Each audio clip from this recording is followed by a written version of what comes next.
Bienvenidos a Shitco Talks, el podcast de ciclismo en el que nos andamos sin rodeos.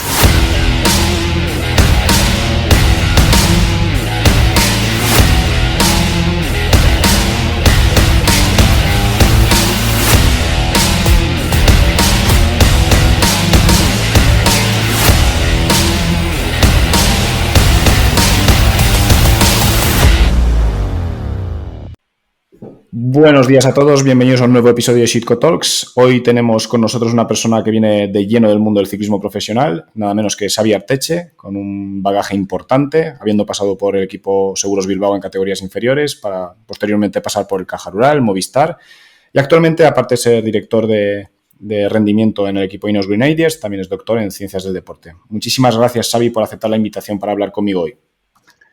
Muchísimas gracias a ti, ¿no?, por tener el honor y el placer de poder estar aquí en este podcast, en el cual pues hemos tenido la oportunidad de escuchar a un montón de gente súper interesante y bueno, pues el estar hoy aquí contigo pues para mí es un placer.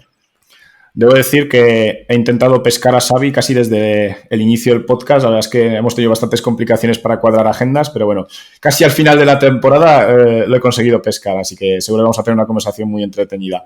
Vamos a empezar ya con las preguntas que tengo aquí preparadas para ti, Xavi, aunque luego evidentemente la conversación nos llevará a donde quiera que nos lleve.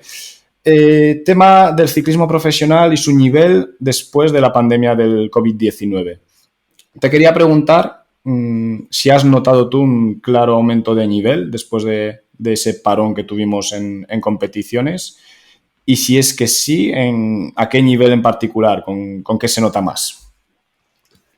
Bueno, yo creo que después de ese año un poco diferente, sí que fue un año donde no sé exactamente cuál fue la razón, ¿no? La razón un poco de un cambio de mentalidad, la razón de un poco de un paro más largo de lo habitual, que anteriormente, pues bueno, se enlazaba una temporada con otra, el nivel era el que era, pero sí que ese año de COVID se vieron resultados y rendimientos pues muy altos, ¿no? Tanto en el Giro como en el Tour, como en la Vuelta. Puede ser también debido a cambios de temperatura, ya que, bueno, el ciclismo no fue tan enfocado en el verano, digamos, en los meses de julio-agosto, como el Tour o la Vuelta, y fue un poco más tardío, con temperaturas más bajas. No sé cuál fue exactamente la razón real, ¿no? Porque es difícil de saberlo. Al final es un deporte tan multifactorial que el decir debido a esto se consiguieron unos resultados mayores, pues sería muy atrevido, ¿no? Pero sí que ese año se vieron resultados muy grandes y luego, pues bueno, después ha venido una nueva oleada con chavales jóvenes a un rendimiento increíble y está marcando un poco, ¿no?, el tono del ciclismo hoy en día, y estamos viendo rendimientos pues muy buenos. Yo creo que también fue una época en la que los propios equipos, con entrenadores, nutricionistas, directores, gente de ciencias del deporte, pues bueno, tuvo más tiempo de estar aislados en casa, de poder leer, de poder pensar, de poder quizás cambiar nuevas estrategias, de compartir información y quizás, bueno, ese parón mundial pues ha dado pie un poco a llegar con un nuevo aire, ¿no? Yo te diría que un poco la nutrición en los últimos años es algo que más ha cambiado en el ciclismo, que más está revolucionando el ciclismo, y si me preguntarías un dato, pues quizás tiraría por ahí, ¿no? Que puede ser algo que haya cambiado, pero sí que es cierto que después de ese año 2020 hemos visto en el 21, 22, 23 rendimientos espectaculares en el mundo del ciclismo. Parece que el nivel cada año va subiendo. Yo lo añadiría también con un cambio de mentalidad, con un cambio de esta nueva generación que llega. Lo hablaba no sé con quién este fin de semana, que que llegan sin miedo, ¿no? al ciclismo. No tienen... Quizás anteriormente había una jerarquía, unos protocolos, bueno, no escritos, pero que estaban ahí, ¿no? Una manera de correr que día tras día, pues bueno, ese era el devenir de los Grand Tours, ¿no? Ahora no hay ningún tipo de regla, es una jungla, cada día es una nueva batalla.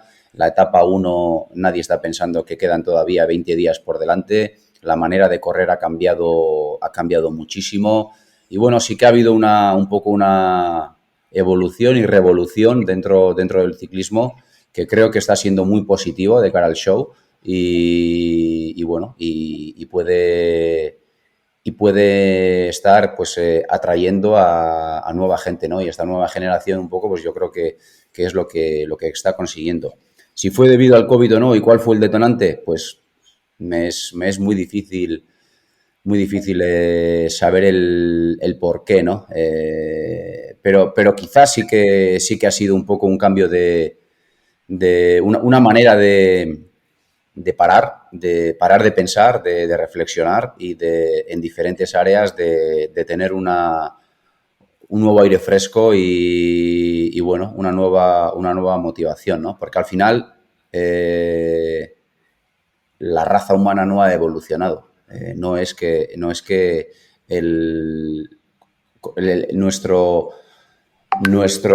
herramienta de juego, que es la raza humana, el deportista, es que haya evolucionado, ¿no? Que su fisiología haya cambiado, ha tenido que ser algo diferente. ¿El qué? Pues yo creo que un cúmulo de diferentes circunstancias, ¿no? Pero bueno, difícil saber el cuál.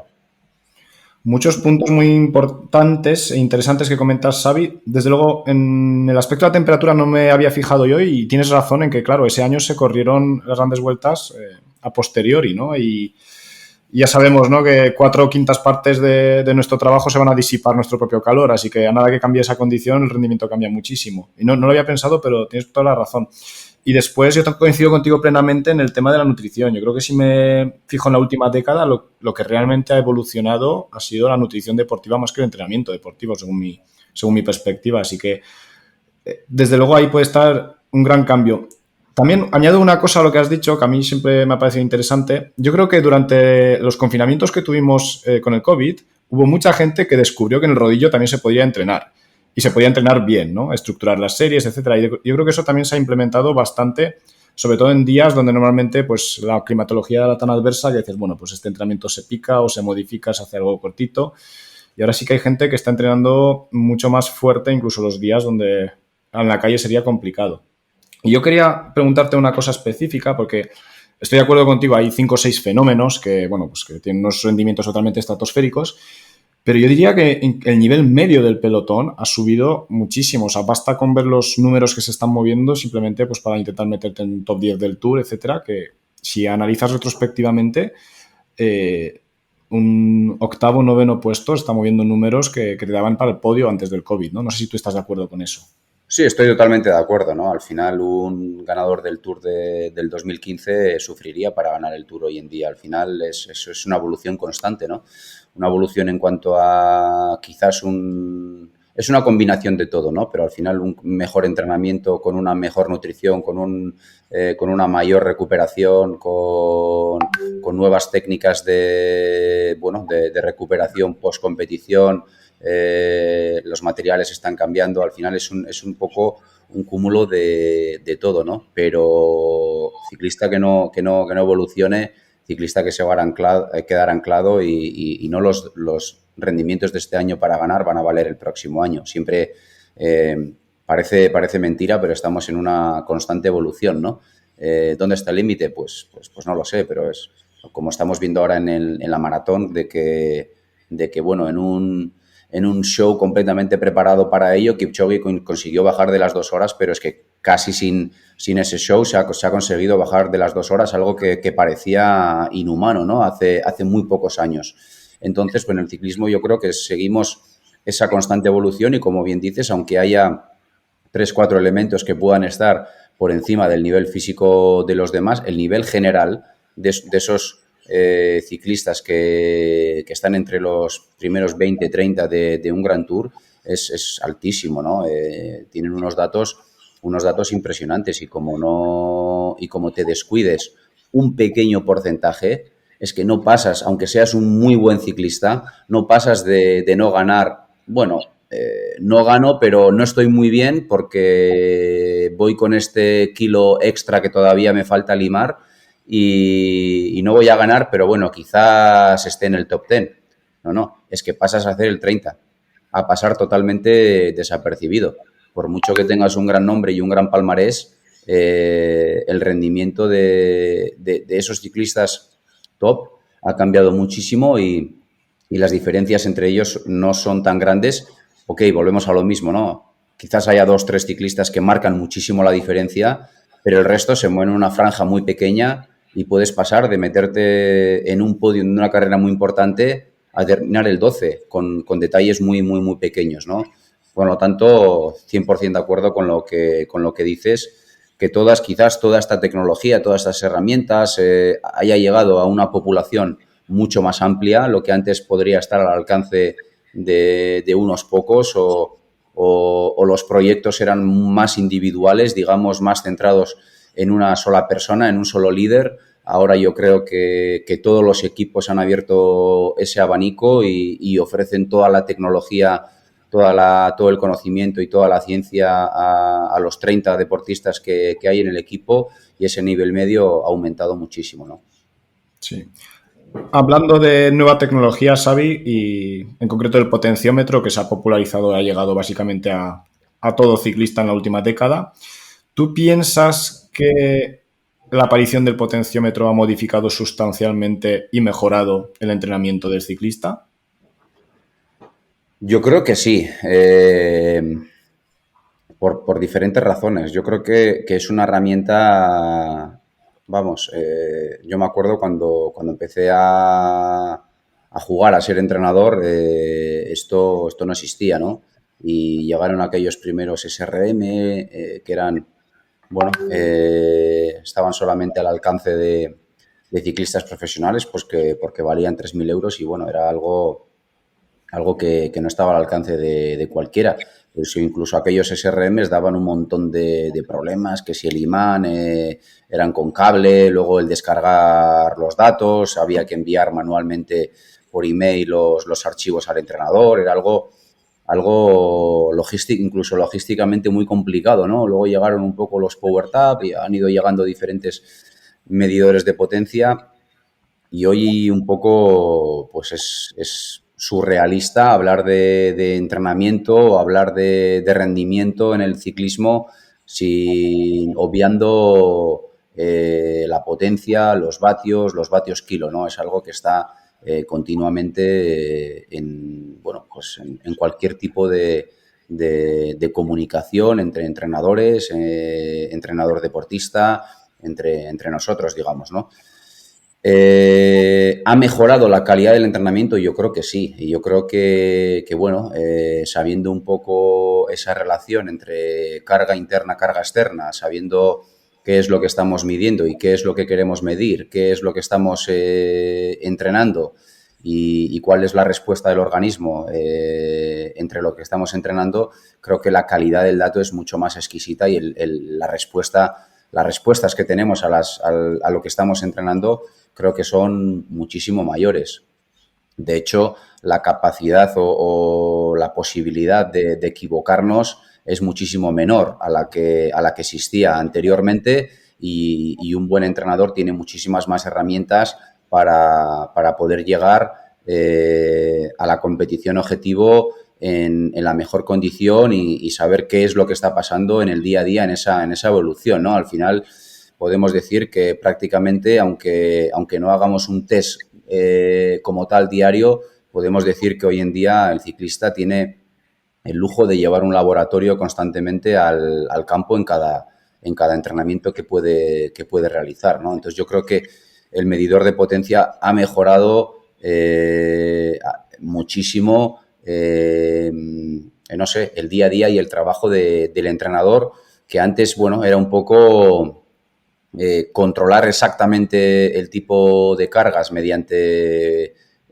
volumen de trabajo, frecuencia cardíaca, trims, otro tipo de valores que podíamos obtener, hoy en día, con todos los datos que podemos manejar, yo creo que, bueno, pues que es completamente un cambio abismal y, bueno, antes también hacía falta ese ojo clínico del entrenador de interpretar, de saber, de intuir en qué fase de pico estábamos, qué es lo que tocaba, cómo estaba respondiendo el ciclista.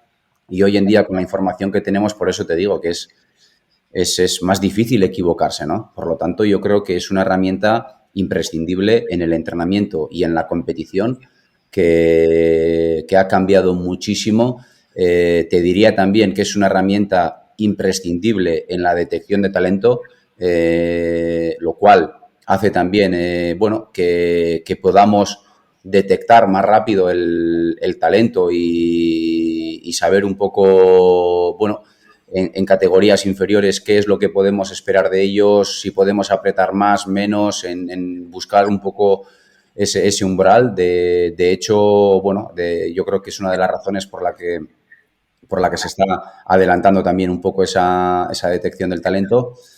Y creo que evidentemente, respondiendo a tu pregunta, bueno, ha cambiado mucho, ¿no? Ha cambiado mucho el entrenamiento y la manera de entender el entrenamiento. Pero, siempre hago un pero con el tema de los potenciómetros porque me gusta hacerlo, ¿no?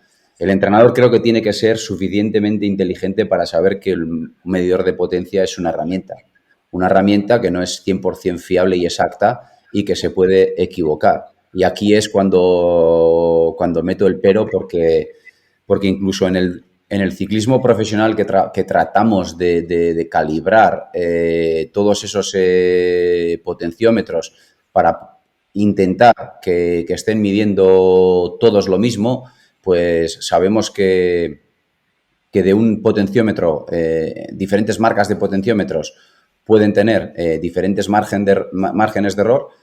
Incluso los potenciómetros de una misma marca pueden tener ese margen de error. Y tenemos que entender que cada deportista hoy en día en el World Tour está utilizando una variedad casi hasta de 10 bicicletas diferentes, con 10 potenciómetros de diferentes, con el error que pueden tener esos 10 potenciómetros.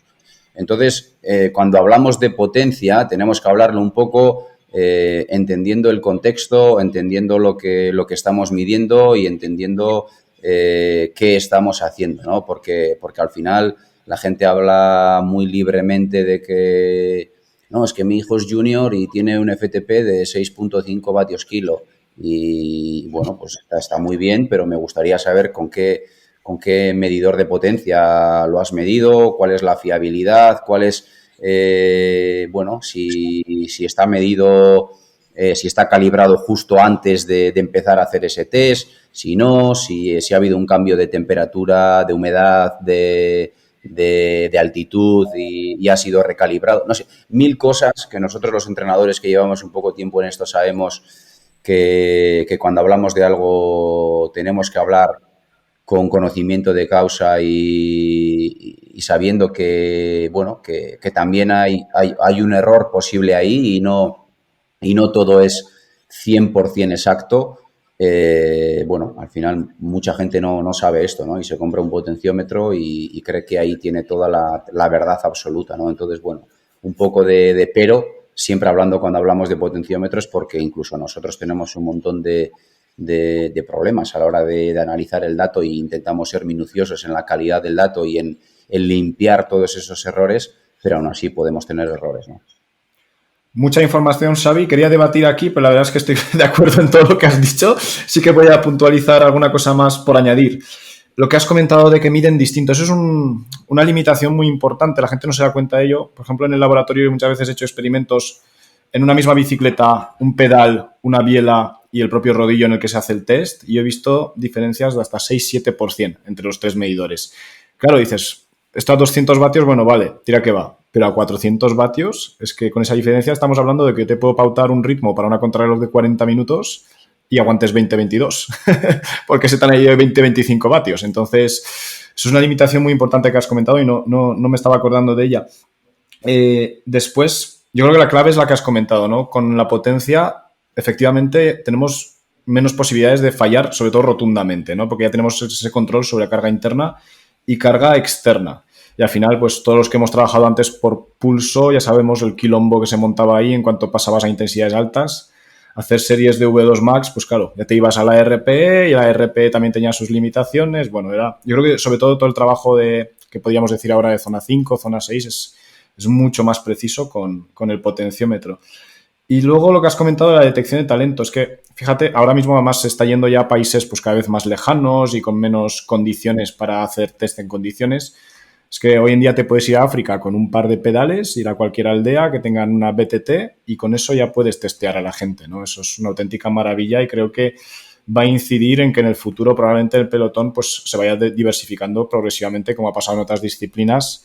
Dígase, por ejemplo, primero el atletismo y después ya el trail running, ¿no? Donde quizás no hace falta tantos medios para poder entrenar en condiciones, ¿no? Al final en África, pues carreteras asfaltadas hay más bien pocas, bicicletas de carretera hay más bien pocas, ¿no? Y todavía no hemos visto esa llegada, pero yo creo que es cuestión de tiempo. No sé qué te parece a ti, Xavi. Sí, al final es como bien dices, ¿no? Yo creo que son deportes o, bueno, como comentas un poco del atletismo, al final alguien ha tenido la brillante idea de poder ir a donde está ese talento y poder trabajarlo, detectarlo desde categorías inferiores y, bueno, en países un poco como Kenia, en Tanzania, pues bueno, ya existen clubes muy bien organizados como el que tienen los del grupo de Kipchoge y la verdad, pues bueno, tuvimos la oportunidad de escuchar cómo trabajan y de tener una charla con Patrick Sang, el entrenador que tienen allá, y es algo que lo tienen un poco muy bien estandarizado y antes un poco salía el talento de manera más natural, pero poco a poco cada vez están metiendo un poco más de ciencia, más diferentes tests para detectar diferentes cosas, entender mejor la fisiología, qué es lo que está pasando en el cuerpo de ellos. Están fichando a gente como Luis de la Haye, bueno, que viene del ciclismo, del triatlón, un poco nuevos en el atletismo y bueno, recientemente he escuchado un podcast también de Remy Bonnet que un poco similar a Kilian, ¿no? Son gente que en el trail running, en el mundo del esquí de montaña, pues bueno, los que han llegado al altísimo nivel están saliendo de una manera o han salido de una manera natural, ¿no? Gente con muchísimo talento, físicamente con unas cualidades impresionantes, pero quizás no en el caso de Kilian porque es metódico exhaustivamente para todo, pero Remy Bonnet prácticamente comentaba también, ¿no? Que ahora mismo es un poco el chico de moda el que está ganando todo a nivel internacional, que prácticamente se autoentrenaba y ahora mismo con su nuevo entrenador pues que puede controlar muchísimo más las cargas y cambiar si algo no va bien, ¿no?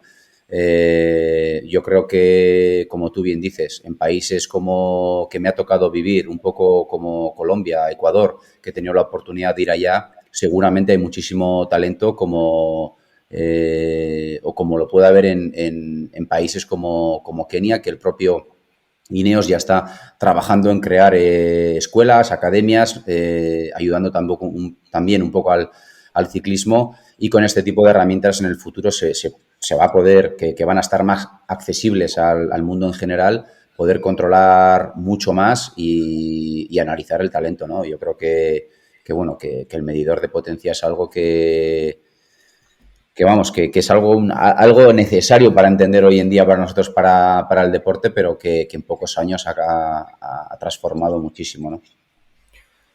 Hemos hablado de que ha transformado muchísimo la manera de entrenar, el potenciómetro, y ahora te lanzo la siguiente pregunta. ¿Ha transformado la forma en la que se corre, en la que se compite? Pues también, porque hay una manera más exacta de poder gestionar los esfuerzos de los deportistas, ¿no? Evidentemente hay algunos grandes talentos todavía que, que son más impulsivos, que corren un poco, gracias a Dios también, ¿no? Para el espectáculo del ciclismo, que corren un poco más de manera impulsiva, pero evidentemente ha cambiado un poco, ¿no? Al final, no simplemente en una contrarreloj gestionas el pacing que el ciclista tiene que llevar, incluso en las etapas de montaña, tú puedes calcular al 100% cuáles son las habilidades o las capacidades de tu ciclista, y conociendo ello puedes gestionar el pacing que debería de llevar durante la etapa, sobre todo un poco en los segmentos de mayor intensidad que son los puertos al final, ¿no? Una etapa de montaña de Alpes, una etapa de montaña de los Pirineos, tú sabes exactamente tu ciclista qué puede ser capaz de hacer teniendo en cuenta la longitud de la etapa, el desnivel, los kilojulios que va a tener de la etapa, qué pacing ha llevado durante el día. Pues bueno, sabes un poco, este último puerto de 10 kilómetros al 8% se va a gestionar en X minutos, y mi ciclista con una fatiga que puede llegar de, pues no lo sé, de 40 o 50 kilojulios kilo, pues al final, pues bueno, pues puede hacer 380 vatios, 350 vatios, 420 vatios, no lo sé, lo que sea. Pero tú sabes que va a poder hacer eso y no más. Y sabe el deportista que si va por encima de eso, pues probablemente va a cometer un gran error. Y sabe que si va por debajo de eso, pues puede pedir a sus compañeros que aumenten la intensidad del grupo, ¿no? Al final yo creo que ha cambiado muchísimo. Quizás en detrimento del espectáculo, puede ser. Un poco cuando decían que el trabajo o la manera de correr del Sky era un poco aburrida, pero al final lo que tú quieres hacer es optimizar el rendimiento de tu líder, de tu ciclista, ¿no? Y el potenciómetro yo creo que ha cambiado la manera de competir, ya que al igual que podemos tener más información para entrenar, para equivocarnos menos en conseguir el objetivo, tenemos más información para equivocarnos menos en controlar la intensidad a la que nuestro deportista puede ir, ¿no? Entonces, pues bueno, pues ha cambiado. Otra de las cosas que el potenciómetro nos está dando en competición es el controlar un poco el gasto energético, ¿no? Entonces, con ese gasto energético también podemos controlar mayor las demandas energéticas que pueda haber durante la competición. Otra herramienta muy útil, importante que pueda haber, ¿no? Entonces, yo creo que sí, ha cambiado. Para los entrenadores puede resultar interesante, bonito, el poder darle una vuelta de tuerca a todo esto. Como digo, para el espectáculo puede ir en detrimento del espectáculo, pero evidentemente está ahí y lo va a cambiar. Por eso al final se habla tanto de que deberíamos correr sin medidor de potencia, deberíamos dejar que el ciclismo no pierda ese no sé, instinto de atacar, de llevar menos control. Pues bueno, son herramientas que hacen evolucionar el rendimiento, y es algo, pues bueno, una reflexión que tiene que hacer el mundo del deporte, ¿no? ¿Qué queremos? ¿Evolucionar como deportistas o queremos buscar un mayor espectáculo y quitamos pinganillos, quitamos medidores de potencia, reducimos el número de deportistas por equipo y buscamos el espectáculo puro? No entro en esa. Yo creo que eso es una reflexión muchísimo más amplia. Pero como pregunta, sí creo que ha cambiado el hacer de lo que es una carrera. Yo creo que sí. A raíz de lo que estás comentando, se me ocurre otra pregunta. Tú como aficionado, y luego si quieres respondes como entrenador, ¿tú abogarías por la prohibición del potenciómetro en competición? Como espectador que estoy delante de la televisión, yo lo que quiero ver es espectáculo puro y duro, gente atacándose constantemente, y si es desde el kilómetro 1 al 120, mejor. Como entrenador, pues me apasiona y me chifla todo esto de poder decirle al ciclista que gestione a cierta intensidad ciertos momentos claves de la carrera, y luego analizar si te has equivocado o no, o entender el por qué cierto equipo durante las etapas, los puertos previos a ese último puerto, qué intensidad ha marcado. Y son detalles como entrenador que me apasionan, que me gustan entender el por qué es lo que otros equipos, otros entrenadores, otras mentes pensantes, qué es lo que están haciendo, ¿no? En qué puedo mejorar, hacia dónde va el ciclismo. Me encanta. Evidentemente, si yo me siento delante del sofá para ver el Tour de Francia, lo que quiero ver es espectáculo. Claro. Yo aquí sí que añadiría algo, que es que la gente que habla de prohibirlos, que me parece bien, y yo también estoy de acuerdo contigo en que creo que el espectáculo mejoraría, pero creo que eso sobrevalora realmente la influencia que tienen en carrera. Ya lo has comentado tú, yo creo que principalmente modifican la carrera en las contrarrelojes, donde tú puedes dar un pacing muy específico, y también en las etapas de montaña, donde puedes dar el pacing en los puertos previos al final, pero también habrá que ver qué hacen los demás equipos, porque entonces tu pacing se puede ir a la porra. Y en el caso del puerto final, pues al menos poder decirle al corredor, mira, no pases de aquí porque reventarás, ¿no? Pero más allá de eso, o sea, el que gana un Tour de Flandes generalmente no lo gana por llevar el potenciómetro. El que gana una Lieja, por la manera que tiene de correr, tampoco lo gana por los datos de potencia, ¿no? O sea, mejoraría el espectáculo, sí, en mi opinión, no tan rotundamente como la gente suele pensar. Y de hecho, yo creo que hay otras medidas, por ejemplo, el pinganillo, que creo que tendría una influencia bastante mayor sobre lo que ocurre en la carretera que el hecho de quitar el potenciómetro. Y sobre todo, evidentemente, disminuir el tamaño de los equipos. Ya si se pudiera correr a título individual, eso sería, vamos, desde el punto de vista de espectáculo, sería magnífico, ¿no te parece, Xavi? Sí, sí, no, y estoy de acuerdo, ¿eh? No cambia tan rotundamente. Al final, cambia, sí, yo creo que sí cambia, sí ha cambiado la manera de afrontar las etapas. Los ganadores y los que van a estar ahí delante van a ser los mismos. Puede ser que algún ciclista un día se equivoque, pero otro día puede equivocarse otro ligeramente y pueda que pierda 20 segundos, 30 segundos porque ha ido por encima de sus posibilidades y bueno, luego pues ha perdido tiempo, ¿no? Pero también es cierto que muchas veces tú, porque marques una estrategia de un pacing a cierto ciclista, no puedes estar pensando simplemente no, mi entrenador me ha dicho que vaya a 180 y de aquí ni me muevo, me quedo. No, quedan 5 kilómetros a meta o es comienzo de puerto y un equipo empieza por encima de lo que tú le has marcado, pero incluso después de 3 kilómetros el ritmo baja porque incluso ellos tampoco son capaces de seguir y tienes un momento de recuperación. No puedes estar simplemente, no puedes ser esclavo de un medidor de potencia. El ciclista tiene que tener unas guías, unas pautas, tiene que el entrenador tiene que marcar un poco lo que él piensa que fisiológicamente es capaz de gestionar, pero luego evidentemente la carrera es la carrera y un deportista no puede ser esclavo del medidor de potencia. Tiene que tener también esas herramientas y esa capacidad de gestionar en cada momento y en cada situación lo que está sucediendo y lo que puede y lo que es capaz, ¿no? Si sabe que va por encima y por encima va a poder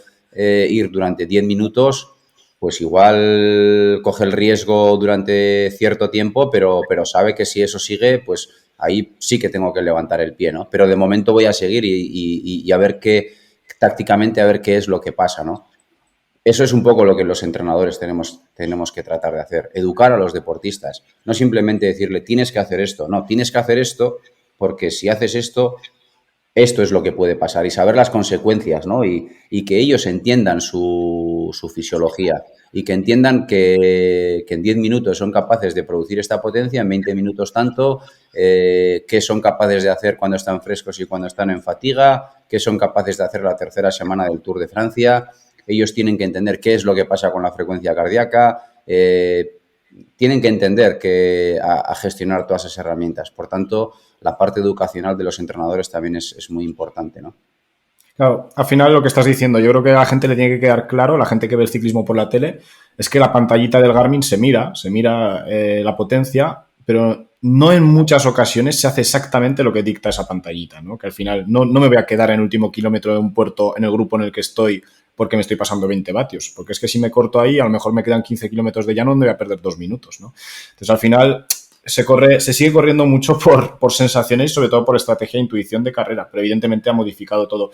Yo añado algo a lo que has dicho muy interesante, que es que nos ha permitido en el post-análisis de carrera, nos ha permitido tener los datos de consumo energético y yo añado también que nos permite en el post-análisis conocer las demandas de la propia competición, que al final es algo fundamental para entrenar para esa competición. Es decir, yo para entrenarte para la etapa reina de una vuelta de 3 semanas, pues necesito saber cómo es esa etapa, ¿no? De años previos, etcétera, y cómo se llega en las etapas previas a esa etapa. Entonces, yo creo que es otro dato que nos permite, que es crucial y que nos lo da precisamente el llevar el potenciómetro en competición, porque si no iríamos mucho más a ciegas en cuanto a cómo preparamos a los deportistas. No sé si te parece, no sé si piensas similar, Xavi. Sí, pero al final también cada deportista es diferente, ¿no? O cada equipo es diferente. Y Chris Froome, cuando ganaba el Tour de Francia, quizás tenía una manera de correr y ahora puedes ver, pues bueno, cuando el Jumbo coge un poco el liderazgo, tiene una manera también, ves datos interesantes, ¿no? Tiene una manera específica en las etapas clave de cómo gestionar la etapa, a qué intensidad ir en los puertos y todo, ¿no? Entonces, eso lo puedes ver claramente con ese análisis post-etapa o post-Grand Tour, cuando quieres un poco desgranar más en detalle qué es lo que está pasando. Entonces, si sabes eso y sabes que el año que viene te tienes que enfrentar a un equipo muy poderoso como el Jumbo, con Vingegaard como jefe de filas, pues sabes que pueden replicar más o menos la estrategia que han llevado en otras carreras, ¿no? Entonces, eso es un poco lo que te da el medidor de potencia. Puedes estimarlo sabiendo, bueno, hoy en día con cálculos matemáticos, sabiendo la longitud, el desnivel, la duración a la que han ido, pues puedes estimar la potencia o los vatios kilo a los que han afrontado esos puertos, ¿no? Pero bueno, al final, si tienes algo más real y bueno, más cercano, pues el análisis es mucho más exhaustivo, ¿no? En nuestro caso. Bien, sigo con el tema del potenciómetro, aunque cambio ligeramente de tema. El trabajo de torque, ¿vale? Que es un dato que podemos obtener fácilmente con un potenciómetro. Aquí la gente que me escucha pues ya sabe que no es que sea un detractor, pero sí que soy un escéptico de este tipo de trabajo. Pero como no quiero que esto sea un monólogo y solo de opiniones mías, he traído aquí a Xavi, que seguro que tiene una visión un poco distinta. Así que me gustaría preguntarte a título personal, Xavi, tú que seguro que lo has implementado, ¿qué resultados te ha dado este tipo de trabajo y tu opinión sobre el mismo? A ver, aquí podríamos estar debatiendo días y meses y años, ¿no? Al final, porque lo primero que tenemos que... Bueno, antes que nada, yo no soy fan de ningún método de entrenamiento, porque al final muchas veces nos gusta clasificar, ¿no? Entrenamiento HIIT, o entrenamiento polarizado, o entrenamiento periodizaciones inversas, trabajo de torque. Nos gusta poner nombres a las cosas y yo creo que es todo más relativo, ¿no? que todo eso. Al final, cuando tú estás entrenando una cosa, no estás simplemente entrenando esa cosa, estás entrenando más cosas, ¿no? Y todo influye en todo, y lo que has dormido, lo que has comido, lo que has descansado, lo que influye también en el entrenamiento. Entonces, me gustaría decir que bueno, que no soy fan ni bueno, de poner nombre a las cosas, ni de seguir ningún tipo de idea o de moda, y a la vez pues soy un poco fan de querer entender todo lo que todo el mundo dice y coger lo mejor de cada uno, o lo que yo considero que mejor puede funcionar, ¿no? Entonces, dicho esto, creo que bueno, que del entrenamiento de torque, la gente habla, ¿no? Entrenamiento de torque, pero ¿qué es entrenamiento de torque? Lo primero que hay que tener claro es qué es entrenamiento de torque. Hacer no sé, por ponerte un ejemplo, alguien puede llamar entrenamiento de torque hacer un trabajo de 10 minutos a 280 vatios con 40 pedaladas por minuto en una subida del 6%, por ponerte un ejemplo. Pero otro puede llamar entrenamiento de... ¿Por qué? Porque bajando la cadencia, lo que está... Entiendo que lo que le está llamando entrenamiento de torque, porque lo que está haciendo es bajar la cadencia para aumentar los newton metro a cierta potencia, ¿no? Entonces está intentando hacer un trabajo, llamémosle trabajo de torque. Pero ese otro deportista que quizás está haciendo un trabajo de 6 segundos o de 8 segundos maximal, trabajando a un torque muy alto, a unos newton metro muy alto, también le está llamando que está haciendo un trabajo de torque, y las cadencias con las que está utilizando son de 100, 110 o 120. Por otro lado, hablamos de cadencias bajas. ¿Qué son cadencias bajas? pues la literatura es muy amplia, ¿no? Al final podemos hablar de que una cadencia, llamémosle normal, puede estar en torno a 90, una cadencia baja puede ser 40-50 pedaladas por minuto y una cadencia alta de 120-130 pedaladas por minuto que podemos conseguir en un sprint. Pero tú ves la literatura y las cadencias bajas han sido más eficientes. Y está comparando 80, 100 y 120 pedaladas por minuto y 80 para el cadencia baja, cuando la mayoría de ciclistas profesionales es la media que pueden sacar en cada entrenamiento o en cada competición, más o menos, ¿no? Alrededor de 80 pedaladas por minuto. Y para ese estudio 80 es una cadencia baja. Entonces, claro, la pregunta es difícil de responder, porque si la pregunta es ¿qué opino sobre el trabajo de Torque? Yo te puedo decir que yo sí hago trabajos, digamos, más amplios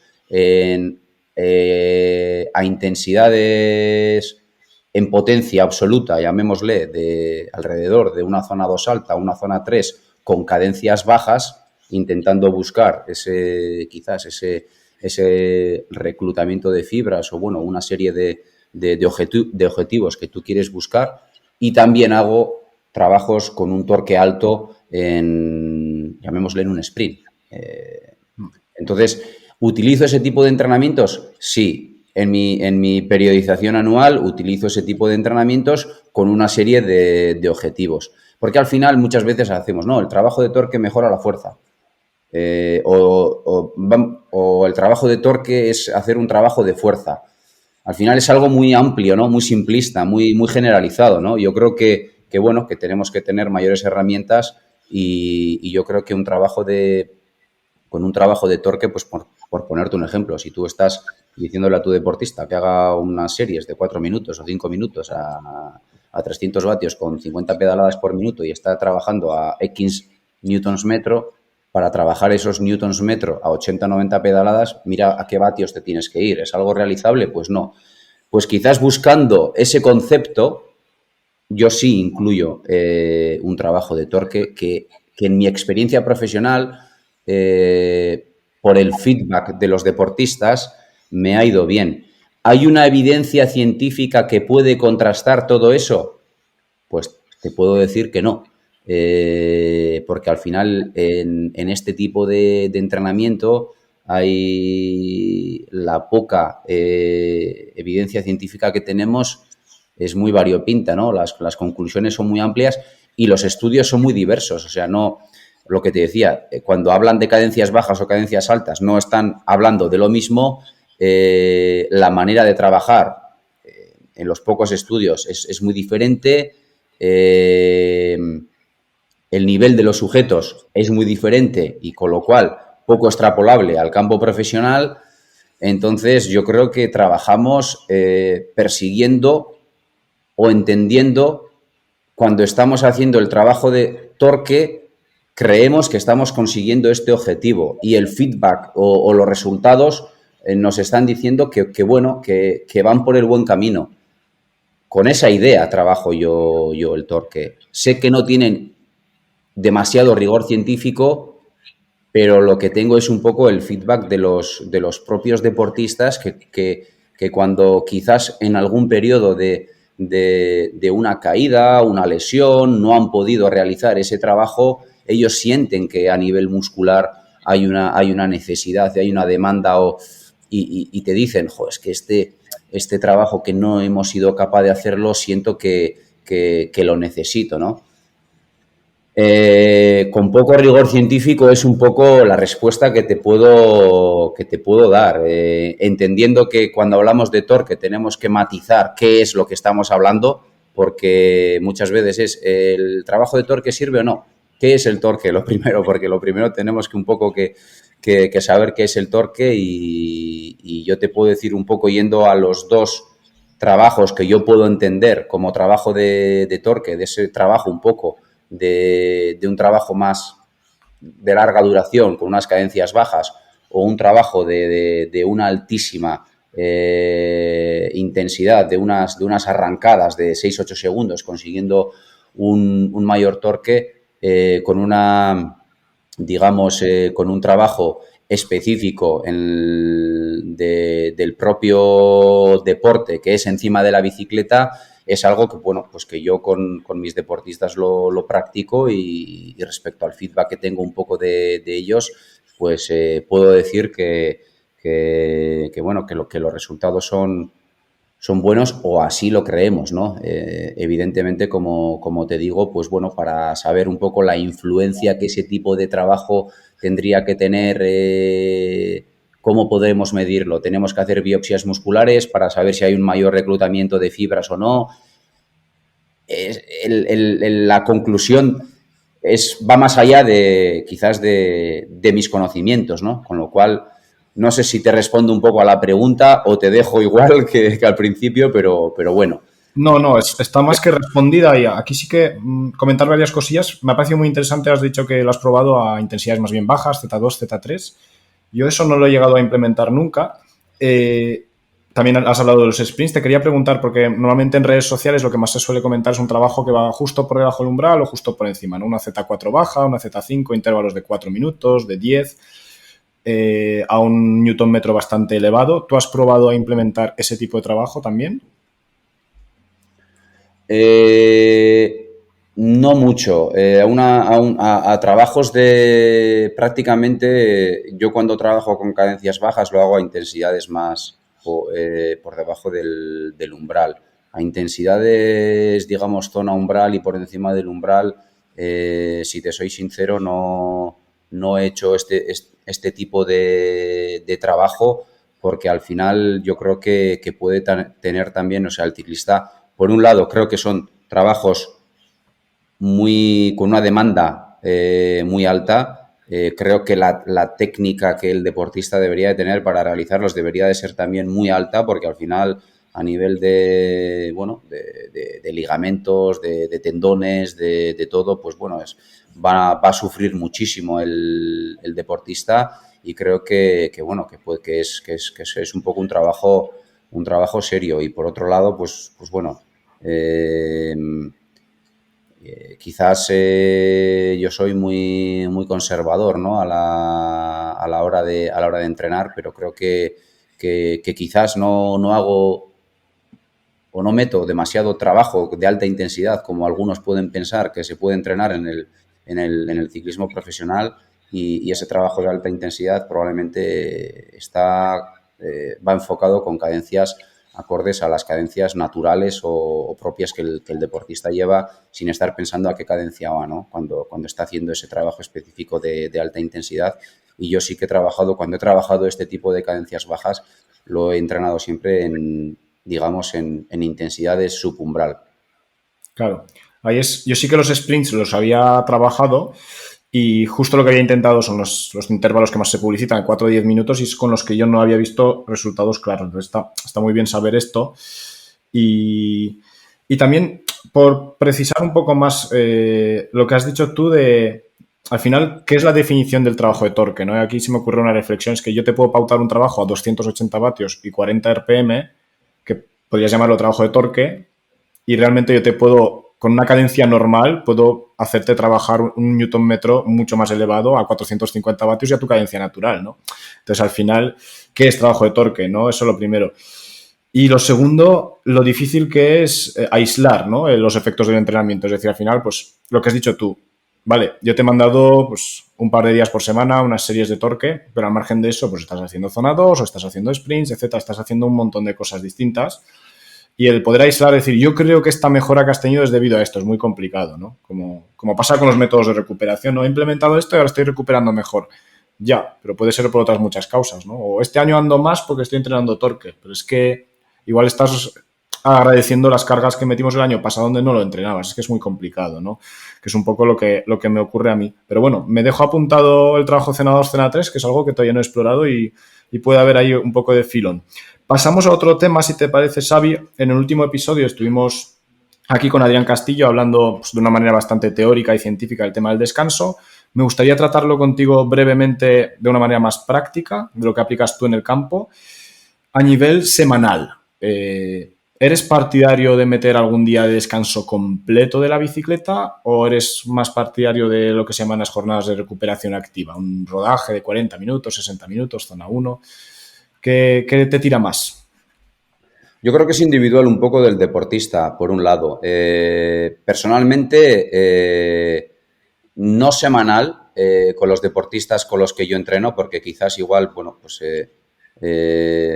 con deportistas de menos nivel, pues igual sí me lo plantearía a nivel semanal, pero sobre todo bisemanal, cada 15 días más o menos, sí que me gusta meter el día de descanso que sea descanso total. Al final, un poco que se olviden de la bicicleta, incluso si tienen siempre alguna otra cosa que hacer, pues yo qué sé, cosas cotidianas del día a día, pues bueno, pues que aprovechen un poco para hacer eso y si pueden descansar del todo, pues mejor que mejor, ¿no?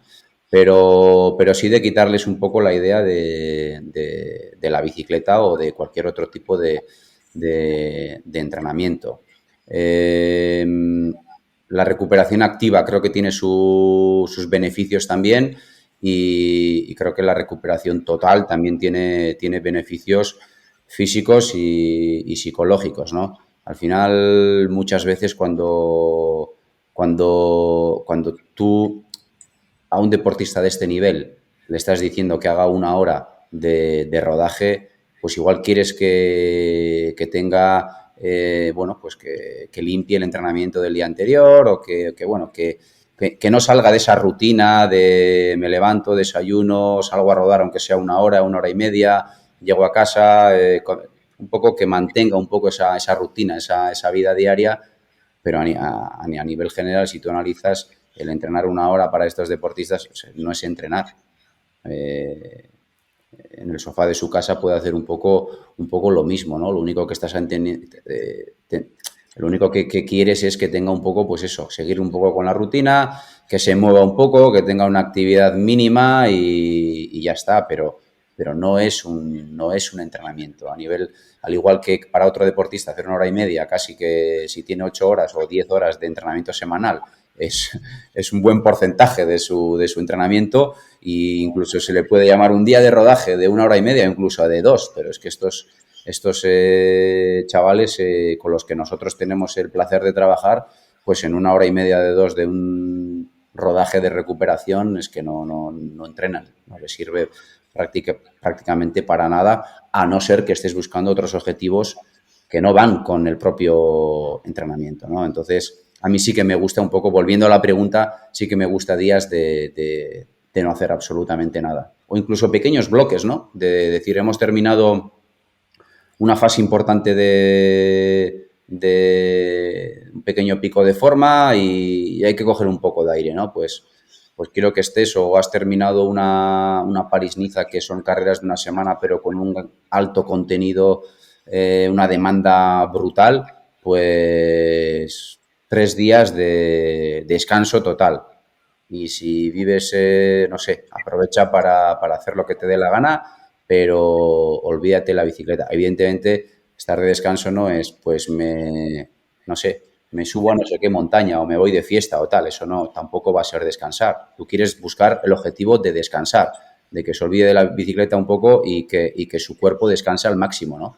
Pues sí que metes también microperiodos durante la temporada de inactividad total, más cortos, que pueden ser de una sesión, de un bloque de 2, 3 días o un poco más largos, dependiendo si estás entre dos picos de forma, pues no sé, 7, 8 días de descanso, olvídate, pum, vamos a meter un descanso, incluso vete con la familia a la playa o con tu novia y volvemos con las pilas cargadas, ¿no? Yo creo que el coger aire de vez en cuando es súper importante, ¿no? No solamente el descanso entre temporadas, ¿no? Entre una temporada y otra, que más o menos un poco es el deporte, es el descanso real, ¿no? Vamos a descansar un mes entre una temporada y otra, o un mes y medio. Tampoco soy partidario de ese tipo de descansos tan largos. Al final, yo creo que se ha visto en diferentes deportes la pérdida brutal a nivel no, más muscular, ¿no? Y a nivel de consumo máximo de oxígeno, a diferentes diferentes sistemas, a diferentes parámetros, las pérdidas que tenemos son brutales si reducimos ese periodo de inactividad o metemos pequeñas dosis de estímulo durante esas 4 o 5 semanas de entre una temporada y otra, ¿no? Entonces, yo creo que cuando hacemos esa transición entre una temporada y otra, tenemos que controlar mejor ese periodo de inactividad y durante la temporada no tenemos que tener ningún miedo de meter pequeños bloques, pequeños ciclos o días de que no toquen la bici, que no pasa nada, no van a morir. Muy interesantes los puntos que comentas, y aquí subrayaría lo que has dicho. Al final hay que tener en cuenta también el aspecto mental en el descanso, ¿no? Y es un poco individualizado en función del deportista. Pero hay una clave de lo que has dicho, que en esta cultura que tenemos, que por cierto se va combatiendo poco a poco, pero sigue persistente, la cultura del más es mejor. Hay mucha gente en sus casas que dice, ostras, hoy me han mandado descanso, pero si puedo salir a rodar 1 hora en Z1, eso que me llevo de entrenamiento. Lo que has dicho tú, ¿no? Sobre todo para un deportista ya de bastante buen nivel, rodar 1 hora en Z1 no es entrenar. Entonces, muchas veces, a largo plazo, es más beneficioso para ti descansar mentalmente también de la bicicleta, hacer otras cosas y ya coger con más ganas el entrenamiento del día siguiente que ponerte a rodar ahí haciendo el bobo al 50% de tu pulso máximo, ¿no? Entonces, yo creo que eso que has subrayado es muy interesante. Y también lo que has dicho del descanso entre temporadas, ¿no? Yo creo que en el ciclismo hemos hecho algo que era más cultural que otra cosa, que era, ay, ahora llega noviembre, hay que parar 4 semanas con la bicicleta, y esto era más cultural que basado en la evidencia científica, porque ahora sí que poco a poco va apareciendo ciencia que nos muestra que el desentrenamiento que se produce en ese parón de 4 semanas es brutal y te deja en un punto de partida muy inferior respecto a un rival que, como bien has dicho, Xavi, ya ni siquiera, aunque ni siquiera estemos hablando de tocar la bicicleta, sino simplemente que se haya salido a nadar un poco, a hacer alguna carrera de trail, ha hecho un poco de esquí de montaña, cualquier cosilla de estas, paseos por el monte, ya le deja en una posición muy superior a ti que no has estado haciendo nada, ¿no? Entonces yo creo que la evidencia poco a poco tiende hacia eso. Y lo que has comentado, ¿no? Respetando el aspecto mental del deportista. ¿Cuánto de quemado de la bicicleta has acabado ahora en noviembre, no? Porque a lo mejor hay gente que dice, no, yo es que tengo ganas de seguir rodando. Hay gente que dice, la aborrezco. Entonces, claro, ahí ponderar, ¿no? Un poquito. Y ahora te lanzo una pregunta. Tú que estás habituado a trabajar con gente élite desde hace muchos años, a un profesional, ¿qué te parece que es más complicado? ¿A hacer que cumpla a la perfección el entrenamiento o hacer que cumpla a la perfección el descanso que le propones? Normalmente en los deportistas de élite es más difícil lo segundo, que recupere las fases de recuperación, porque instintivamente son killers, ¿no? Son gente que han llegado donde han llegado porque han trabajado duro y porque entrenan duro y en el día a día y ese sufrimiento y ese dolor les gusta, ¿no?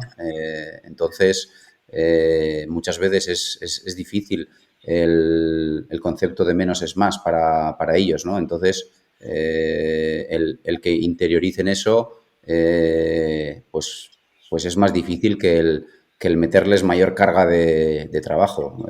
Eso lo entiende, el de menos es más lo entiende muy bien el que es vago de por sí y ese lo que necesita es entrenar, no descansar, ¿no? Pero ya te digo que a este tipo de sujetos que están en el alto rendimiento es más difícil inculcarles la importancia de la recuperación.